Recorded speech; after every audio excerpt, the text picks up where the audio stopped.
Salut à vous tous, écoutez-moi bien. Je viens vous raconter une histoire qui me brise le cœur, une trahison qui me pousse à bout et me fait envisager des choses sombres. Je suis ici pour me confesser, pour partager ce que j'ai vécu, parce que j'ai besoin de vos conseils pour sortir de ce cauchemar. S'il vous plaît, après avoir entendu mon récit, mettez vos avis dans les commentaires. Pas de jugement cruel, juste des idées pour m'aider à retrouver la paix. Je vais tout vous dire, sans rien cacher, pour que vous compreniez bien ce qui m'est arrivé et que vous puissiez m'orienter. Bonjour à tous, peu importe l'heure qu'il est chez vous, je vous parle aujourd'hui parce que je suis désespérée. Mon histoire est un avertissement pour celles qui font confiance trop vite, qui laissent entrer des gens dans leur vie sans voir leurs vraies intentions. Écoutez-moi attentivement, car ce que j'ai traversé est un enfer que je ne souhaite à personne. Je suis l'enfant unique de mes parents, une famille riche, très riche même. Mon père est connu. Certains d'entre vous ont peut-être déjà entendu parler de lui, un homme qui a bâti un empire avec ses entreprises. On vivait dans une grande maison, avec des murs immaculés, des jardins fleuris et des domestiques qui s'occupaient de tout. J'ai grandi dans le confort, protégée, choyée. À l'école, une université prestigieuse où les amphithéâtres résonnèrent de discussions savantes, j'ai rencontré un garçon. Il n'avait rien, pas d'argent, pas de famille influente. Il travaillait pour quelqu'un, vendait des bricoles dans la rue et gagnait une misère. 10 000 unités de monnaie toutes les 3 semaines, à peine assez pour se nourrir. Mais il avait quelque chose. Il était beau, avec un visage qui attirait les regards, et intelligent, avec des idées brillantes qui sortaient de sa bouche comme des éclairs. Je suis tombée amoureuse, profondément. Sa pauvreté ne me dérangeait pas. Au contraire, je voulais l'aider. Pendant nos années d'école, je l'ai soutenu. Je lui ai acheté une maison, petite mais confortable, avec un toit solide et des fenêtres qui laissaient entrer la lumière. Je lui payais des vêtements, des repas, tout ce dont il avait besoin. Quand sa mère est tombée malade, une femme frêle, usée par la vie, j'ai payé les frais d'hôpital, les médicaments, les visites chez le médecin. J'ai tout fait pour lui, pour sa famille, parce que je l'aimais. Après nos études, il a cherché du travail, sans succès. Le marché était dur et il n'avait pas de relation. Alors, j'ai parlé à mon père. Je lui ai raconté mon amour pour ce garçon, sa situation, son potentiel. Mon père, impressionné par ma passion, a dit « D'accord, je vais voir ce que je peux faire. » Il l'a embauché dans une de ses entreprises, un poste modeste au début. Pendant 1 an, le garçon a travaillé dur. Il était diligent, efficace. Et mon père l'a remarqué. Un jour, il l'a convoqué dans son bureau, une pièce imposante avec des étagères remplies de dossiers et une vue sur la ville. Il lui a demandé « Quelles sont tes intentions avec ma fille ? Elle parle de toi comme si tu étais son avenir. » Le garçon a répondu « Je l'aime, je veux l'épouser. » Mon père a souri. Il aimait son assurance. Il m'a appelé après. J'ai décidé de le promouvoir général manager de l'entreprise. J'étais furieuse. « Papa, tu aurais dû m'en parler d'abord. » Il a balayé mes protestations. « Peu importe. Il est bon. Je l'aime bien pour toi. » On a fixé une date pour le mariage. Un événement fastueux, avec des fleurs partout, des invités en tenue chic et des vœux échangés sous un ciel clair. Mais tout a changé après le mariage. Au début, je pensais qu'on construirait une vie ensemble, des nuits d'amour, des projets, une famille. Mais il a arrêté de me toucher.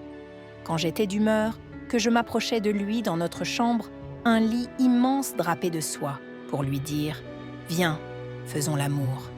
Il me repoussait. « Je suis fatiguée », disait-il, ou « On verra demain ». Ces excuses ont duré des mois, puis des années, 2 ans de mariage. Et il ne m'a jamais touchée, pas une seule fois. Pourtant, je le voyais parfois, les yeux brillants, l'air excité. Je me disais « Il doit être dans l'ambiance ». Mais il disparaissait dans la salle de bain ou restait au lit à côté de moi. Et je l'entendais, des bruits discrets, des mouvements. Un jour, poussée par la curiosité, je suis entrée dans la salle de bain, une pièce carrelée avec une douche qui goûtait, et je l'ai vu. Il se masturbait, seul, alors que j'étais là, sa femme, prête à lui donner tout ce qu'il voulait. J'étais choquée, blessée.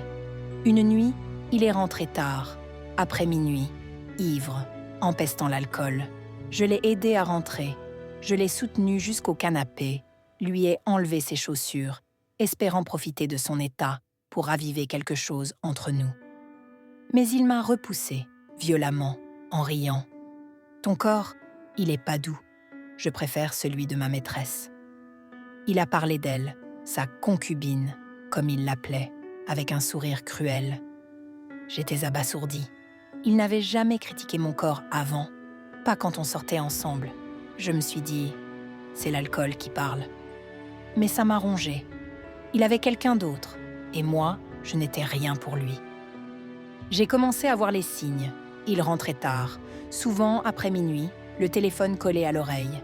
Je lisais ses messages quand il oubliait de les effacer, des mots tendres, des promesses à une autre femme.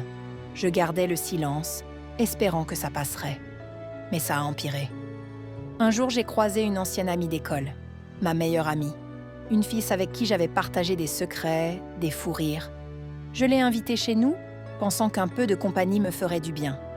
Je l'ai présentée à mon mari, une erreur fatale. En 3 mois, ils étaient amants, dans ma propre maison, sur notre lit conjugal. Ils ne se cachaient même pas. Parfois, ils entrèrent dans la chambre ensemble et elle me disait avec un sourire froid « Sors, laisse-nous tranquilles. » Je les trouvais dans la cuisine, enlacés, ou sur le canapé, riant pendant que je servais leur boisson comme une domestique. Elle me donnait des ordres « Va chercher ça, fais ci », dans ma maison, devant mon mari, qui ne disait rien. Je n'en pouvais plus, 2 ans sans amour, trahi sous mon propre toit, humiliée par une amie et un mari qui n'avaient aucun respect pour moi. Mes parents attendaient un petit enfant. Ils me le demandaient souvent, impatients de voir la famille s'agrandir. Mais comment leur dire ? Ils ne me touchent pas. Ils préfèrent se masturber ou coucher avec une autre. Ça sonnait trop absurde, trop honteux. J'ai pensé à parler à mon père, lui dire que l'homme qu'il avait promu, qu'il avait béni, me détruisait. Mais il y avait un problème. Mon père, en me voyant mariée, avait tout mis au nom de mon mari, les entreprises, les propriétés, notre fortune. Je suis leur seul enfant, et il a fait de cet homme le maître de tout, pensant qu'il était digne de confiance. J'ai appelé sa mère un jour, celle que j'avais sauvée de la misère, dont j'avais payé les soins. Je lui ai tout raconté, en pleurs, les infidélités, l'humiliation, son fils qui me rejetait. Elle m'a écoutée, puis m'a dit « Je vais lui parler, je te rappelle ». Quand elle m'a rappelé, sa voix était froide. « Arrête de te plaindre à moi, règle ça avec ton mari. J'étais pas là quand vous êtes tombés amoureux. » Son père, encore vivant, a dit la même chose. « Parle-lui, c'est ton problème. » Eux, que j'avais sortis de la pauvreté, me tournaient le dos. Ils soutenaient leur fils, peu importe ce qu'il faisait. J'étais seule avec ma rage, ma douleur et une idée qui grandissait dans ma tête. Le tuer. Il y a pire. Je soupçonne que ma meilleure amie est enceinte de lui. Elle se comporte bizarrement.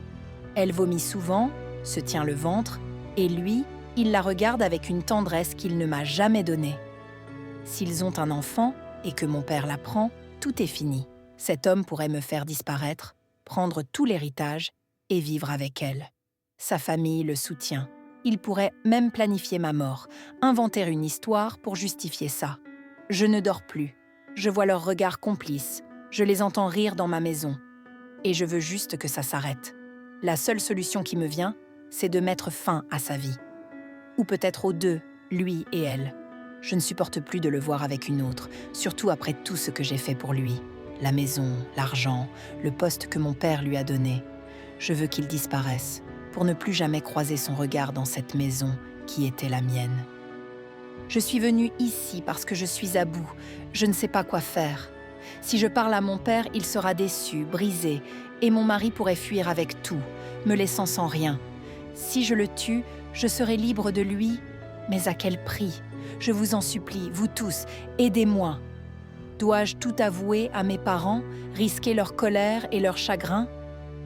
Dois-je le dénoncer, le faire tomber pour qu'il paye? Ou dois-je suivre cette voix dans ma tête qui me dit de l'éliminer, lui et elle, pour retrouver la paix? J'ai 32 ans, une vie devant moi, mais je suis coincée dans ce mariage maudit. Dites-moi quoi faire, je ne veux plus vivre comme ça.